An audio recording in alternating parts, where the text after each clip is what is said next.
The storm had been rumbling for hours, but nothing in the sky sounded as frightening as the sudden, desperate knock that shattered the silence of his small apartment at exactly midnight. A knock too soft to be threatening, too fragile to belong to someone with bad intentions, yet trembling with a kind of urgency that made his chest tighten. He wasn't expecting anyone. No one visited him, not at that hour, not in that kind of weather. When he opened the door, he saw her standing under the flickering hallway light, soaked from the rain, shivering, wearing nothing but a tearful smile that looked like it was stitched together by the last threads of her fading strength. Her clothes clung to her as if they were made of the storm itself, but it was her eyes, those broken, glimmering, exhausted eyes that pulled him into the moment and refused to let him look away.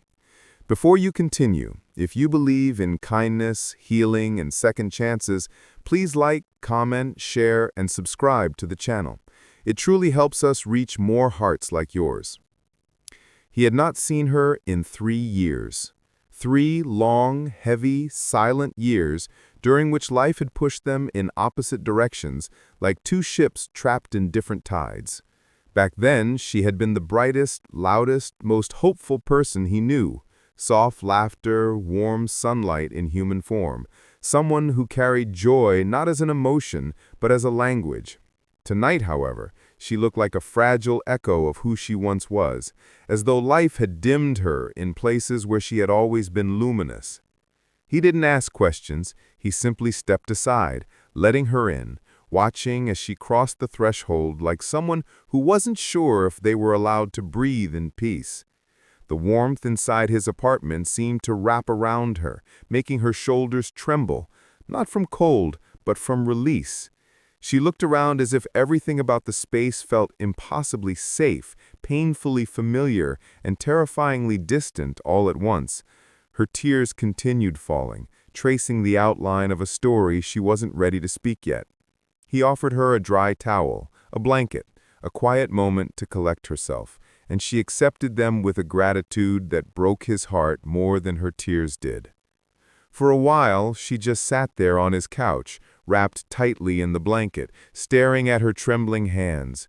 The storm outside softened into a gentle rain, like the night itself was trying to calm her. He sat across the room, careful not to invade her fragile space, waiting with the kind of patience that comes not from obligation, but from a deep, unresolved place in the heart that never stopped caring.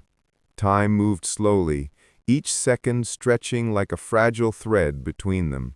The heavy silence wasn't uncomfortable, it was protective, like a shield around her grief until she was ready to let it breathe. Eventually, her tears quieted, her breathing steadied. She lifted her eyes to him, and in that single glance, he saw everything. Pain carefully tucked beneath old memories, fear wrapped around the remains of her hope, and exhaustion that didn't come from the storm, but from years of carrying a life that wasn't kind to her. She didn't come to him for pity. She didn't come for validation. She came because she had no one left to trust. And in the final moments of her despair, when she couldn't bear to stay in that house another minute, her heart led her to the one place she had once felt safe. The one person who had always offered her kindness without conditions. The one soul who had once loved her deeply but silently, because timing had been cruel and life had been stubborn. He listened without interrupting. Not once did he ask why she hadn't called sooner, why she had stayed so long in a painful life, or why she chose him tonight. None of those questions mattered. What mattered was that she was here, that she was safe, that she was finally allowing herself to let go of the weight she had carried with quiet strength for far too long. As she spoke, her voice wove through the soft glow of his apartment, shaping the night into something beautifully vulnerable. The room held her like a sanctuary, as if the walls themselves understood the importance of every tear she shed. She confessed how she felt invisible, how she had lost her sense of self, how she no longer recognized the woman she saw in the mirror. And with each confession, he felt something inside him ache, not because he felt responsible, but because he wished he could have protected her from all of it.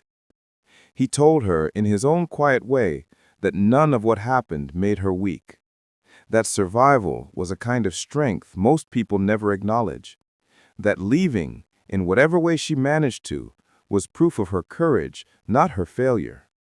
As he spoke, her breathing steadied again. She looked at him like she was seeing light after being underground for too long. Hours passed.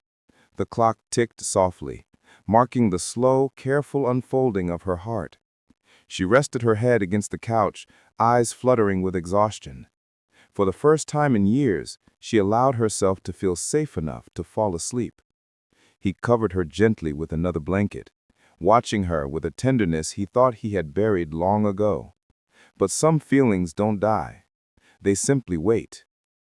In the morning, the world felt different. The storm had washed the city clean, leaving the streets glistening like new possibilities. She woke up slowly with a kind of softness that hadn't touched her face in years. Her smile, still fragile, still healing, felt real this time. And when she looked at him, there was gratitude in her eyes that words could never fully express. She stayed for a few days, not out of dependence, but to breathe, to think, to gather the broken pieces of herself with someone who made her feel human again. She cooked breakfast with him, laughed at old memories, sat on the balcony watching the sunrise, rediscovering parts of herself that she had thought were gone forever. Little by little, she unlearned the fear of being too much, too emotional, too hopeful. She remembered the version of herself who once danced freely in the rain without apologizing for her joy. He reminded her, gently, steadily, that she was allowed to be that person again. But the story wasn't about him saving her. It was about her rebuilding herself. He was just the safe harbor where she docked for a moment before learning to sail again. Eventually, she made the decision to start over, not by running away, but by reclaiming her life. She found a small apartment across town, close enough to feel supported, yet far enough to stand on her own. She started therapy, reached out to old friends she had lost touch with, and slowly rebuilt her confidence. She learned to speak softly without apologizing, to smile without forcing it, to breathe without fear. Her world began expanding again, room by room, day by day. He remained in her life, not as a savior, not as a replacement, but as a steady presence, a warm reminder that kindness still existed in a world that had shown her so much cruelty. Sometimes they walked by the river at dusk. Sometimes they shared quiet meals. Sometimes they just sat together without needing words. Their bond wasn't defined by labels or expectations. It was something deeper, built on understanding, resilience, and the quiet power of being there for someone when they need it most. Months passed, and her transformation was nothing short of extraordinary. She grew stronger, not the loud, invincible kind of strong, but the brave, gentle kind. The kind that comes from healing, the kind that comes from choosing yourself. And every time she looked back on the night she knocked on his door, she realized it wasn't the storm that brought her to him. It was hope. Fragile, desperate, but alive. And now, standing at the edge of her new life, she felt something she hadn't felt in years. Freedom. She learned that sometimes the bravest thing a person can do is walk away from what hurts, even if it means stepping into the unknown with nothing but a tearful smile. Because healing starts the moment you choose yourself. If this story touched your heart in any way, please like, comment, share, and subscribe. Your support helps us bring more meaningful stories to those who need them. Before you go, comment below, "I believe in healing."